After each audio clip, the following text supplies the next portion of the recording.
उपमुख्यमंत्री माननीय देवेंद्र फडणवीसजी, मंत्रिमंडळातील आमचे सहकारी दिलीपराव वळसे पाटील, उदय सामंतजी, प्रभात लोढा, विधान परिषदेच्या उपसभापती नीलमताई गोरे,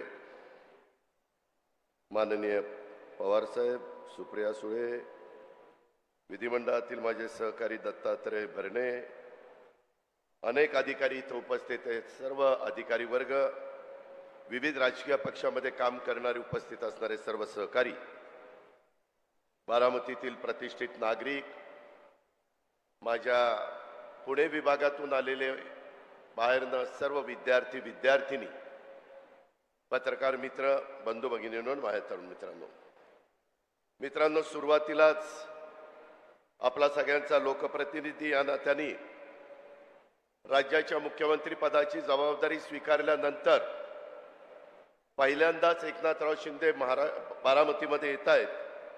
मी शिंदे साहेबांचं, देवेंद्रजींचं, दिलीपरावांचं, उदयजींचं, मंगलप्रसाद लोढाजींचं आणि नीलमताई गोरे या सर्व मान्यवरांचं बारामतीकरांच्या वतीनं मनापासून स्वागत करतो.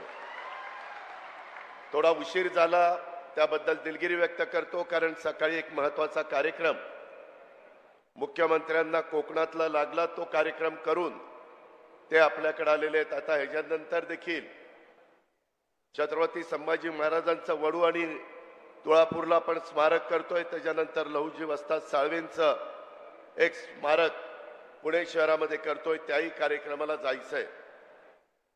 मित्रांनो, सुरुवातीच्या काळामध्ये तुम्हाला सगळ्यांना प्रभात लोढांनी सांगितलं, खरं तर विभागीय स्तरावर नमो महारोजगार मेळावे हे महाराष्ट्राने प्रत्येक विभागामध्ये घ्यायचं ठरवलं. पहिलं राज्याची उपराजधानी असणारी नागपूरमध्ये घेतला. त्याला उदंड अशा प्रकारचा प्रतिसाद माझ्या तिथल्या मुलामुलींनी दिला. त्याच्यानंतर दुसरा मराठवाड्याला लातूरला झाला, तिथेही चांगला प्रतिसाद मिळाला. तिसरा उत्तर महाराष्ट्राचा अहमदनगरला घेतला, तोही पूर्णत्वाला गेला. आणि कोल्हापूर, सातारा, सोलापूर, पुणे या 5 जिल्ह्यांचा बारामतीमध्ये पश्चिम महाराष्ट्राचा आज मेळावा होतोय. आज आणि उद्या 2 दिवसाच्या करता हा आहे. नोंदणीकृत उद्योजक जवळपास 350 झालेले आहेत. अधिसूचित केलेली रिक्त पदं 55,000 आहेत. उमेदवारी नोंदणी 33,000 झालेली आहे. मित्रांनो, आम्हाला माहिती आहे, आम्ही अनेक वर्ष राजकीय जीवनामध्ये काम करतो. सगळ्यांना नोकऱ्या मिळणं थोडंसं अडचणीचं ठरतं, परंतु अशा प्रकारचे कार्यक्रम सातत्याने घ्यायचे, मुलांना मुलींना तयार करायचं. मध्ये राज्याच्या मुख्यमंत्र्यांनी, उपमुख्यमंत्र्यांनी आम्ही एक जर्मनच्या बरोबर करार केलेला आहे. जर्मनला 5 लाख मुलं मुली लागत आहेत. त्यांची अट एवढीच आहे, जर्मन भाषा आली पाहिजे आणि त्यांचे ITIचे जे कोर्सेस आहेत ते त्याच्यामध्ये आले पाहिजे. मित्रांनो, आपल्या भागामध्ये नाही, परंतु राज्यात, देशात, परदेशामध्ये मोठ्या प्रमाणावर रोजगार उपलब्ध आहे. फक्त आपण त्या संधीचं सोनं केलं पाहिजे.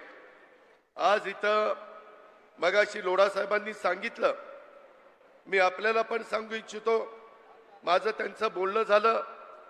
अभ्यासक्रम, mechano is housekeeping, front office सेवा, इमारत देखभाल, फलोत्पादन आणि लँडस्केप संप्रेषण कौशल्य आणि इमारत देखभाल प्रयोगशाळा, असे 5 कोर्सेस ते आपल्या कृषी मूल शिक्षण संस्था ITI आपलं मोरगाव बारामती रोडला आहे, तिथं काही कोर्सेस देऊ इच्छित आहेत. आणि माळेगावचा ITI, तिथं काही कोर्सेस आपण देतोय. साधारण मुलांनो मुलींनो 15 ते 30 दिवसाचे कोर्सेस आहेत. आणि ते कोर्सेस तुम्ही चांगले केले तर एक 30ची बॅच बाहेर पडणार आहे. यामध्ये अनेकांना स्वतःच्या हाताला काम त्या बाबतीमध्ये उपलब्ध होणार आहे. ते आपल्या सरकारची भूमिका आहे आणि त्या पद्धतीने सरकार काम करत आहे. आज अनेक वेगवेगळी बारामतीमध्ये झालेली कामं, त्याची उद्घाटन स्वतः राज्याच्या प्रमुखांनी, मुख्यमंत्र्यांनी केली. माझी मनापासूनची इच्छा होती की मुख्यमंत्री उपमुख्यमंत्र्यांनी स्वतः जाऊन ते पाहिलं असतं. आता मला जे तुम्हाला इथं स्क्रीनवर दाखवलं त्या स्क्रीनवर जे पाहिलं ते जसंच्या तसं आपण तिथं केलंय. मला पोलीस उपमुख्यालयाच्या बाबतीत माझ्या बऱ्हाणपूरच्या ग्रामस्थांना सरपंचांना धन्यवाद द्यायचे की 66 एकर जागा अशीच पडलेली होती.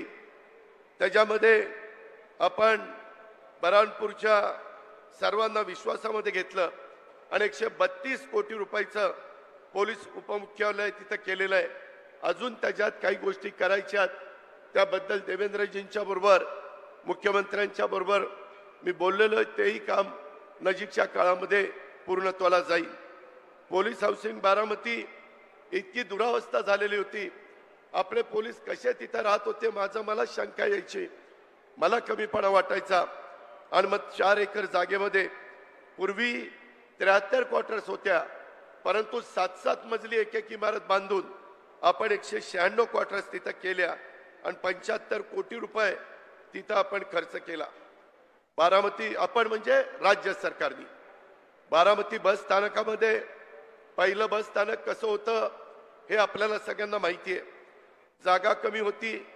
पूर्वी 5 एकर 10 गुंठे जागा होती, परंतु नंतर मी 53 गुंठे जागा वाढवण्याच्या करता अनेकांनी मला मदत केली. त्याच्यामध्ये डॉक्टर रमेश भोवटे असतील, विजय गालिंदे असतील, गोंजारी असतील, आमचे इंगोले असतील, बोरी असतील, पाथरकर असतील, नंतर कायम खानी नजमुद्दीन असतील, या सगळ्यांनी सहकार्य केलं. आणि मी विशेषतः बारामतीकरांना धन्यवाद देईल. हे काम चालू असेपर्यंत तुम्हाला थोडंसं अडचणीच्या ठिकाणी जिथं कसब्यामध्ये जावं लागत होतं, परंतु तेही तुम्ही सहन केलं. आणि आता महाराष्ट्रामध्ये नंबर 1चं बस स्थानक आज बारामतीचं आपण सगळ्यांनी निर्माण केलं.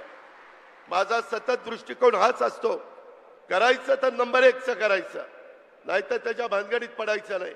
आणि ह्या पद्धतीनं बारामतीच्या वैभवामध्ये भर घालणाऱ्या एकाचड एक वास्तू आपण राज्य सरकारच्या मदतीनं उभ्या केल्या. त्याबद्दल मुख्यमंत्र्यांना, उपमुख्यमंत्र्यांना आणि सर्व सहकाऱ्यांना मी मनापासून धन्यवाद देईल. संबंधित कॉन्ट्रॅक्टर, अधिकारी, संबंधित आर्किटेक्ट यांचाही आपण सत्कार केला. या सगळ्यांच्याच मुळे हे घडलंय. अजूनही बऱ्याच गोष्टी पाईपलाईन मध्ये आहेत. मित्रांनो, ती पण कामं लवकरात लवकर पूर्णत्वाला कशी जातील.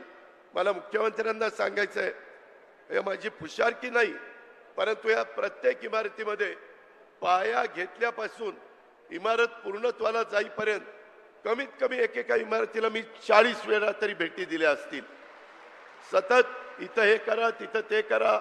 शेवटी माझ्या बारामतीकरांना पण अभिमान वाटला पाहिजे की खरंच आपल्या इथं जे काम झालंय ते अत्युत्तम काम झालेलं आहे. या प्रकारे आपण त्याच्यामध्ये पुढे जातोय. मित्रांनो, इथून पुढं अशाच पद्धतीनं नमो महारोजगार मेळावे महाराष्ट्रामध्ये पहिलं रिजन वाईज झाल्यानंतर याकरता राज्य सरकार मोठ्या प्रमाणावर निधी देखील देत आहे. आणि एकच अपेक्षा आहे की आमच्या मुलांना, मुलींना जे बेरोजगार आहेत त्यांना रोजगार मिळाला पाहिजे, त्यांना तिथं हाताला काम मिळालं पाहिजे. अशा प्रकारची आमची सर्वांची भूमिका आहे.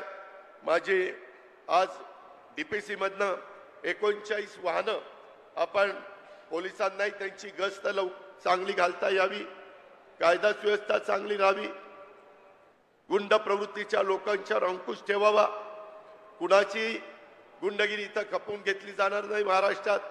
या पद्धतीनं काम करायचं म्हटलं तरी इन्फ्रास्ट्रक्चर द्यावं लागतं आणि ते इन्फ्रास्ट्रक्चर आपण दिलेलं आहे. मी मगाशी तिथं CM DCM ला उशीर होत होता म्हणून झेंडा दाखवला.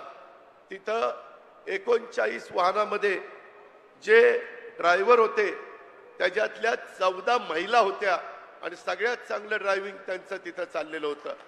एवढा महिलांना पण संधी देण्याचं काम मित्रांनो हे महायुतीचं सरकार करतंय. इतर बऱ्याच बाबी बोलण्यासारख्या आहेत. आज ही करोडो रुपयाची कामं आपल्या सर्वांच्या करता, बारामतीकरांच्या करता, इतर सर्व तिथं राहणाऱ्या अधिकारी कर्मचाऱ्यांच्या करता आपण उपलब्ध करून दिली. अशाच पद्धतीनं टप्प्याटप्प्याने आपण पुढे जाण्याचा प्रयत्न करू.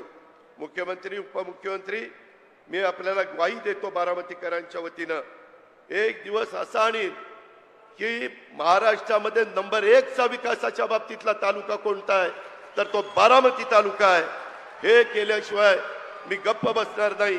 त्याकरता तुमची साथ, त्याकरता तुमचं सहकार्य, त्याकरता तुमचा सगळ्यांचा पाठिंबा हे मला हवा आहे.